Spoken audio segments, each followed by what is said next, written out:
Hello and welcome to the Tuesday Night Live stream for March 15th, 2022.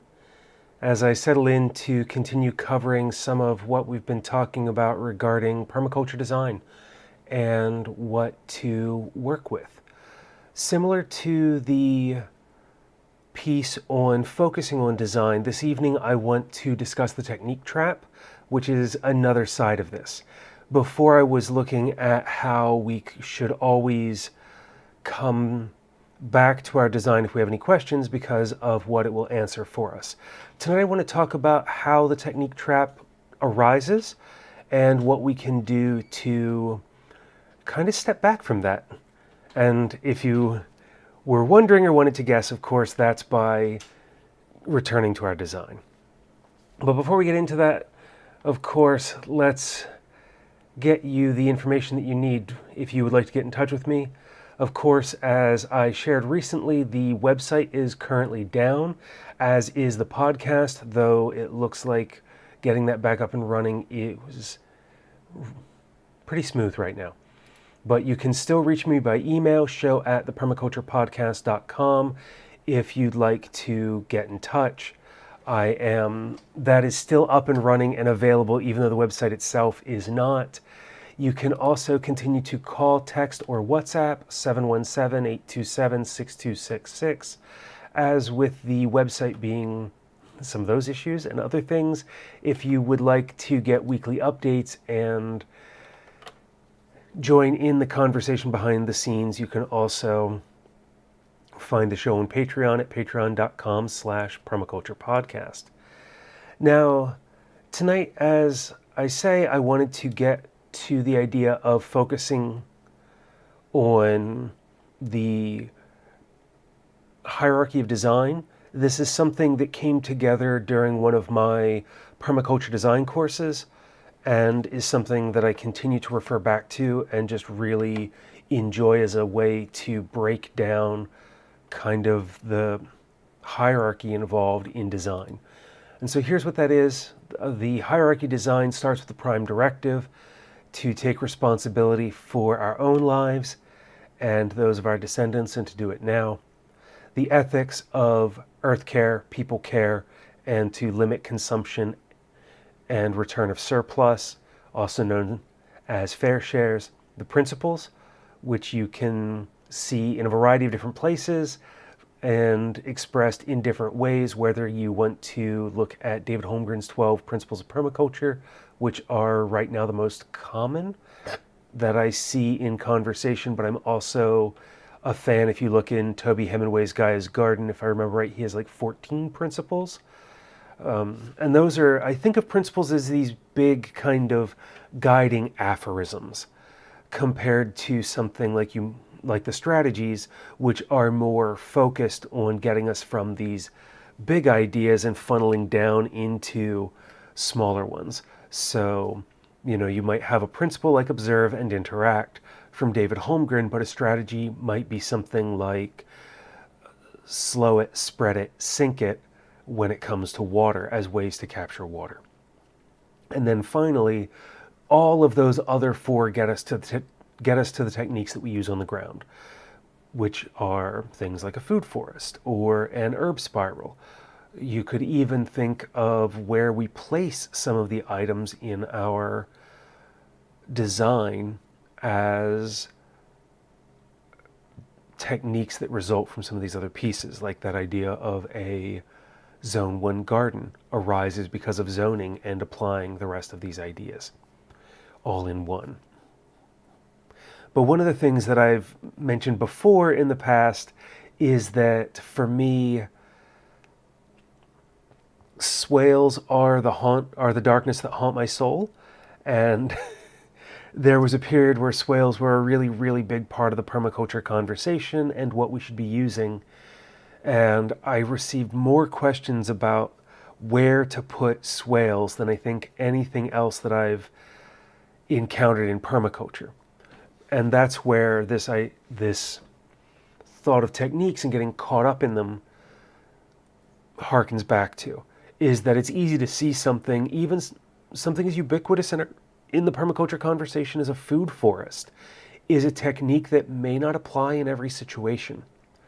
And so what I ask is anyone who is practicing permaculture, if there's anything that you want to implement in the landscape or in your work, really anywhere as a practitioner, to take the time to analyze what it is that you're wanting to use and make sure that it is appropriate for your situation and setting. Is the context that you are operating from the correct one in which to apply this technique, even if it is something as awesome as a food forest? And that's where I think about the needs and yields analysis as a really great place to go back to examine whether or not what we want to implement is something that fits the space that we're in. And to see, something like a swale, is there enough water on the property? Is there enough of a grade difference in order to be able to move that water across versus whether or not it's going to pool? I think about the landscape that I used to be in was not an appropriate one for swales because of the way that water infiltrated and was likely to pool because it was relatively flat in most of the areas where I had a lot of inundation, versus something as simple as using gutters or other tools that were already on site to move water around, as opposed to having to dig in. And that takes me back, again, thinking of swales, to like David Holmgren's principles of small and slow solutions. As we look at what we want to put in, something like digging in can require a lot of energy. Is that something that we want to do right now? Is it appropriate to the resources that we have available to us? And we may find that it's not. And that as we are working on techniques, if we have any questions about what we are going to build out or install, that we should revisit this hierarchy. And then, so say we have, not to harp on swales, but we'll use those. Here are some more. Go back to the prime directive. Does implementing this in our design help us take responsibility for ourselves and future generations? If we think it does, how so? How can we enumerate that? How can we describe the way that this makes a difference now and in the future? Then, if we answer yes to the prime directive, look at the ethics. Is what we're doing something that is going to care for Earth beyond the human use, beyond our personal or individual needs? Okay, if it's going to be in service to Earth, then what about in service to people? Is this going to allow us to restore a landscape so that we improve the ground or land that we're on? If it does, what about looking at how it can be used for human use, growing food, or any of the other pieces within the various zones where we might want to install a swale? If it is good for human use, then what about for limiting consumption, creating a surplus, allowing us to return a surplus to create excess that we can return to the system? If we answer yes to all three of those, then we get to our principles. And I don't know that we necessarily need to satisfy principles in our design, but if you're going through and working on something and you can't find a way that your work touches on any of the principles, then it should definitely, in my mind, be something that we re-examine.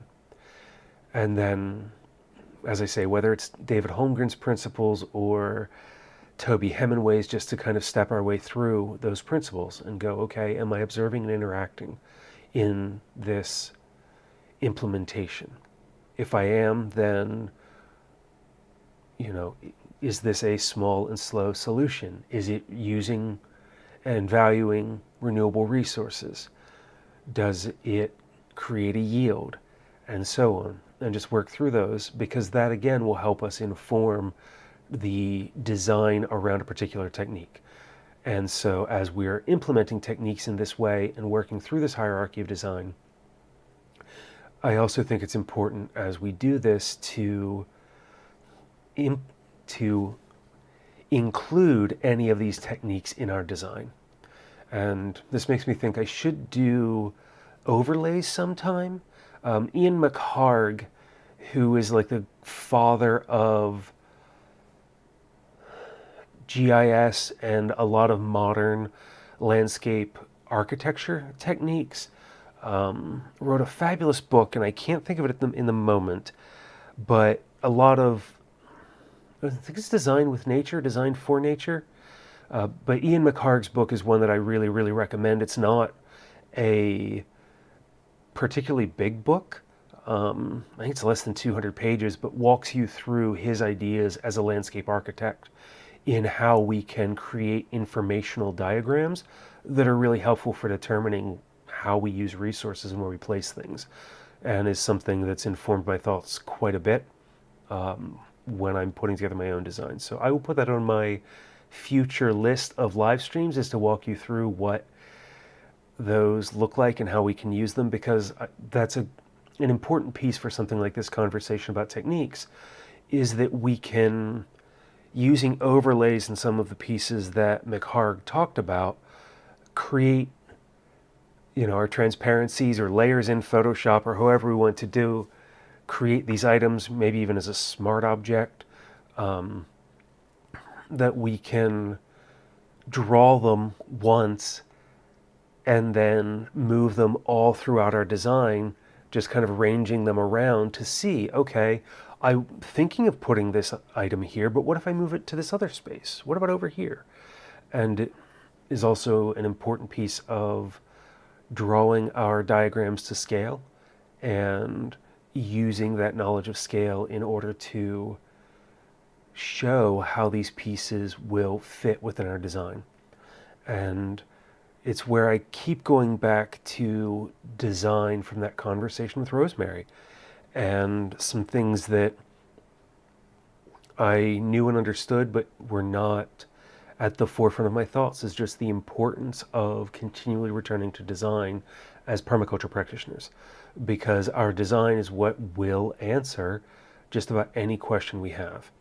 And if we find ourselves getting stuck at any point, we can, like I say, even though this hierarchy, I have the arrows going down the center, down the center, that there is an arrow at the end that loops us back up to the top. I just didn't get a chance to draw that in. Still learning Photoshop and getting things together for OBS.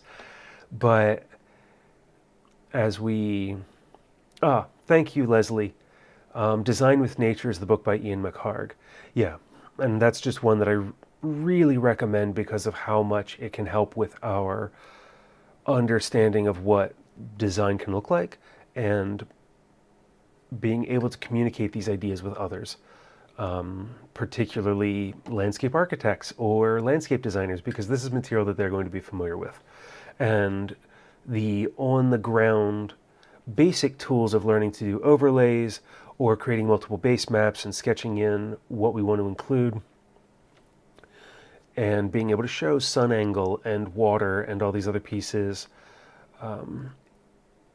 in a flexible way can be helpful for designing incrementally, or being able to show, if you're a professional permaculture practitioner, a professional designer or implementer running your own landscape company, that these are really good tools to develop early on to be able to show what all of this can look like as we're implementing it.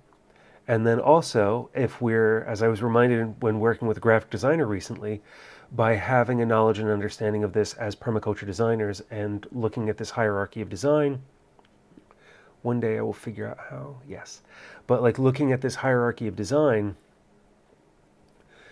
we can move our customers and clients and the people who we're working with away from some of these cliches, to be able to say, hey, I think that what you want is a great idea, but here's why it doesn't quite fit with this particular landscape, with this your goals that you have in mind, and that by working the design, we can develop solutions personally or professionally throughout the process. And I will work on this hierarchy of design. There are a couple of different ideas that I have for how to lay out that infographic. Infographics are not something that I have a lot of training in, but definitely want to learn more about, and will put something together that shows this a little bit more fully with the way that it loops back. But from the look of it, there aren't a lot of folks online with us tonight, but if you have any questions while we're on, feel free to go ahead and drop them in the chat. I've kind of covered what I wanted to when it comes to this technique trap and how easy it is to get caught up in it and loop back. And just, again, that importance on design and having our design processes in place. But yeah, that thought,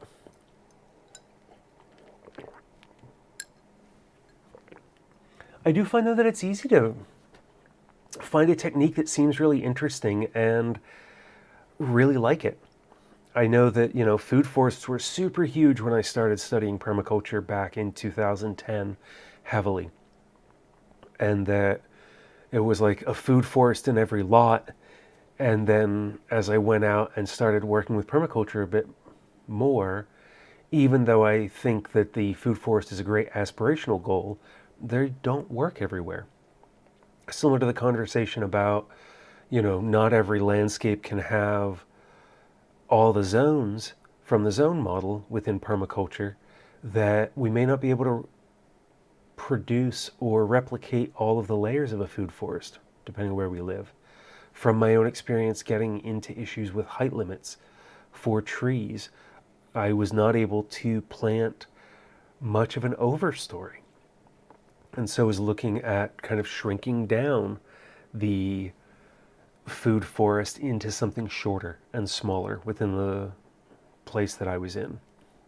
Having built some herb spirals, they're a really neat design, especially when you can grab leftover construction bricks, or, as it is lovingly referred to, urbanite, leftover broken concrete, all these different materials that allow us to use waste and show what permaculture can look like in practice really fully, which is where I think, our techniques and some of these ideas feel or seem kind of sexy, is that they are these prime examples of all of the ideas within permaculture coming together into one kind of centerpiece or showcase, but that it may not be appropriate for where we are or what we're doing. And I think, again, back to my own life, as neat as an herb spiral is, I was better off with growing racks in front of a sliding glass door than trying to build an herb spiral out my front door, because it wasn't in a convenient location where my kitchen was. And that's where relative location and some of these other strategies that we might look at come back into the conversation. So, yeah, there's a lot here. And so if you have watched this and have any thoughts or questions, as always, feel free to get in touch. You can email me, show@thepermaculturepodcast.com. Call or text 717-827-6266 if you're in the United States. If I don't answer, you'll get my voicemail, and I do reply to calls a couple of times a week. If you're outside of the United States, then definitely hop on WhatsApp if you've got it, and feel free to drop me a message there at +1 717-827 6266. I think you can search for Scott Mann on WhatsApp and find me, but that number will definitely get you there. While there are still a lot of changes going on behind the scenes with the new website coming up here in the next weeks, I think our test site goes live with all the data on Thursday. So then we'll start testing and clearing out old episodes and some other things that don't that shouldn't be on the new website necessarily. And so that'll be the next week or so. And once that's done, then I think we're going to go live probably the beginning of April at this point, if everything goes smoothly. But if not, it may still be a couple of weeks. But the website will be back up here in the near future. And with that, new episodes and other material, particularly episodes that folks may have missed because of when the permaculturepodcast.com website broke. From here, so the next live streams, next Thursday, March 24th, I'll be on at 3 p.m. Eastern to look at learning lost skills. Be a discussion of some, I don't want to call them primitive skills, but that's kind of the area that they're classified into. Leslie, I'll hop in there. If you want to give me some more information about the planning process of your perpetual garden, I'd be happy to chat with you a little while I'm still on. But yeah, let me get through the live streams if you want to drop anything else in here. But yeah, learning lost skills, some of the books that I've learned from over the years, some of the classes and workshops I've taken, some folks whose work I like if you get a chance to take a class with them or hang out. There will be no live stream the following week as I am on the road to North Carolina to visit a couple of different sites, shoot some video in person while I'm there and some site tours. And then I will follow that up on Tuesday, April 5th with another evening live stream looking at books on foraging. This is a great time of year to go prepare to forage as plants begin to emerge. It's a good time to see what plants look like before they're mature and get an idea of how to identify them well before the point in which you might harvest them. I find that developing a lot of our skills are a year-round process.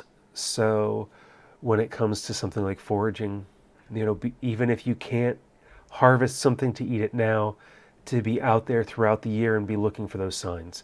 There's something that I'm not good at that I would like to get better at myself is a friend of mine who's a forester from Penn State. For his dendrology class, I think his program at Penn State was one of the few in the country here in the US that taught it. But it was identifying trees by their bark and bark pattern. And that's a skill that I'm fascinated by and would like to get better at because we can almost always see the bark on our trees. Almost always. Trees always have their bark, even if they don't have their leaves or some of the other characteristics that we might be looking for. So we'll be having some of that conversation on the foraging book recommendations on Tuesday, April 5th at 8 p.m. So from here, yeah, that's kind of where we're at. And I look forward to any questions or comments that you may have for me in the future. But at this point, I'm going to go ahead then and get ready to draw this live stream to a close. Thank you, everybody, for being here this evening, and I will catch you again in a few weeks.